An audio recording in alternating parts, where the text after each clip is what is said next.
Howdy folks, hey, it's Brian, it's BG Model Workshop, and it's October, so that means everything's cooling down. That's right, it's now a blustery 91 degrees outside. So that gives us the idea that maybe we should start working with some snow and ice. So how are we going to do snow and ice? And it's going to be real simple. We'll show you in just a second here, but this is the effect that we're going to want to go for. This is just a Lotus Esprit kit that was a failed attempt at making a James Bond car many decades ago, and now we're using it as our mule for mud and snow.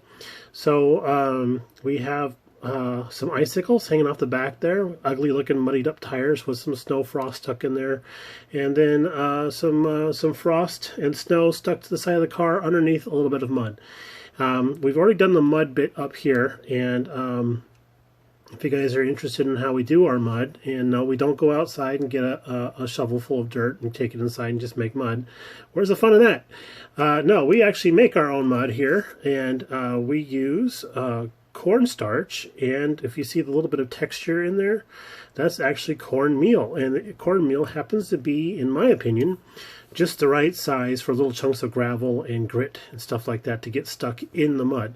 So and it doesn't break down at all in the process that we use. So this is actually oil paint, and a couple different colors mixed together: burnt sienna, raw sienna, yellow ochre, burnt sienna, just a touch of black, and then a little bit of the brick red color that they have in there.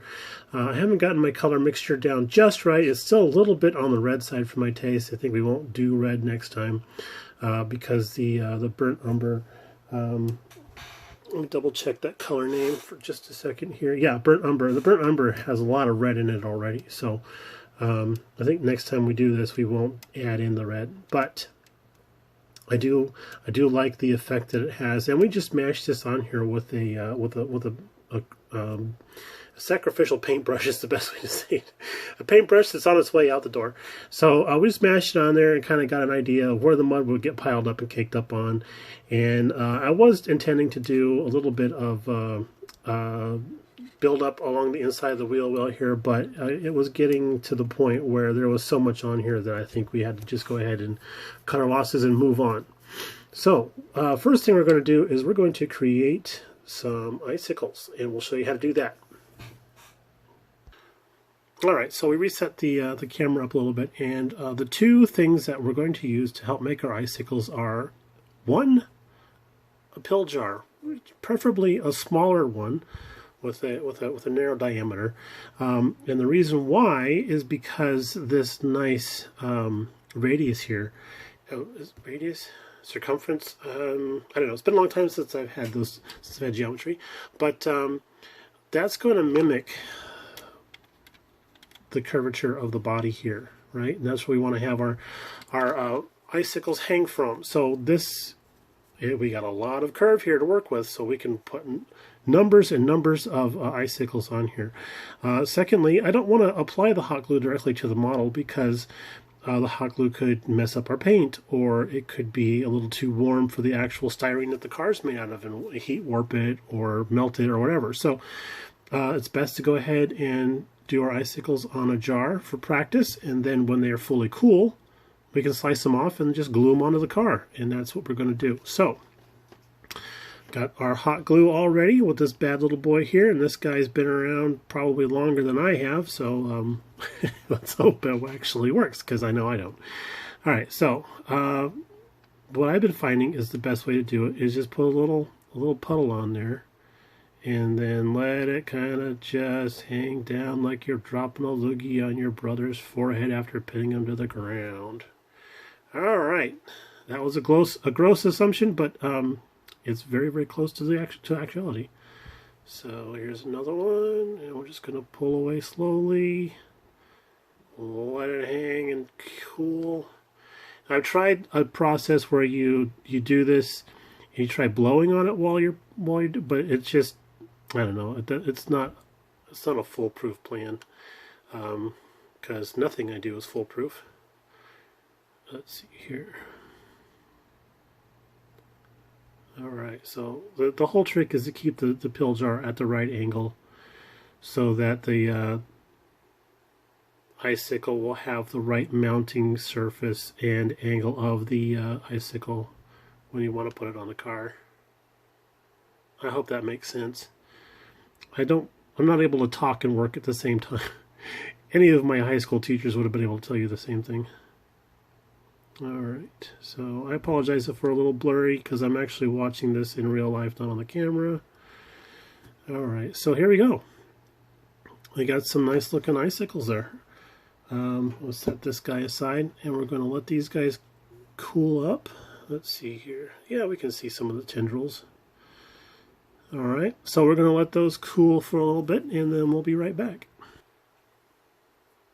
Alright, so it's been about 5 minutes or so, and we don't want to grab onto these down here and pull them because that will cause them to get springy, and we don't want that.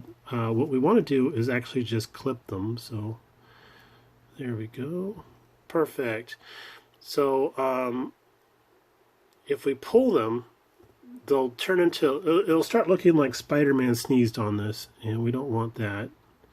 So we want them to be fairly straight. And what's cool, I cut that one a little high, so hopefully that'll be okay. But I mean, this would be great for doing, like if you were doing like a winter scene, a holiday scene. See there, we pulled that one, how it sprung back up again. Now it's a little too thin. There we go. So yeah, if you're doing like a winter scene or something like that, and you want to do icicles on the side of a little model house that you're doing, or anything, this might be a cool little process to do that in. So now what we're going to do is get out our handy dandy knife and slice those off. And I'm not going to do that on camera because that's rule number 2 of filming stuff around here. Rule number 1 is don't work with kids. Rule number 2 is don't work with a knife on camera. Alrighty then, so we sliced one off and here he is here. So we can see that got a little bit of that kerf in there because we're looking at it from the side. And then we're going to try and add him. We'll probably have to cut him a little bit shorter. We're going to try and add him down there, maybe back off of here or something like that, like the water's been running back. We can even do it at a little bit of an angle if we want to. So we'll do that now.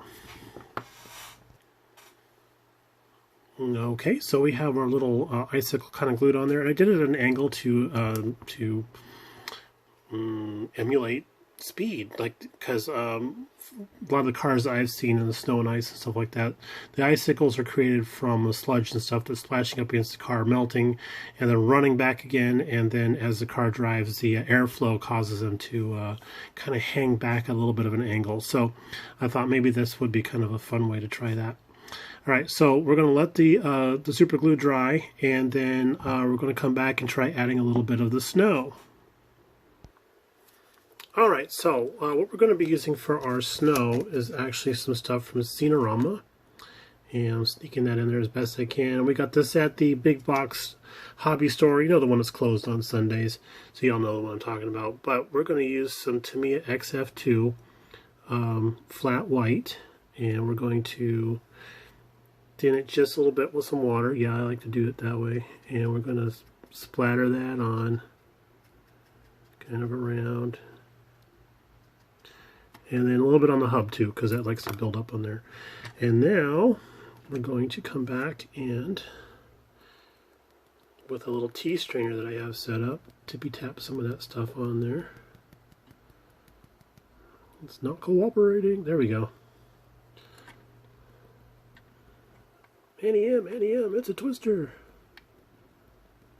Get on the barn, you fool. Alright. Okay. It's not too bad. And we'll give it a little bit of a smush with the finger. And then we'll tip it over, give her a tap. And for a rough start, that's not bad. I really like how that's looking.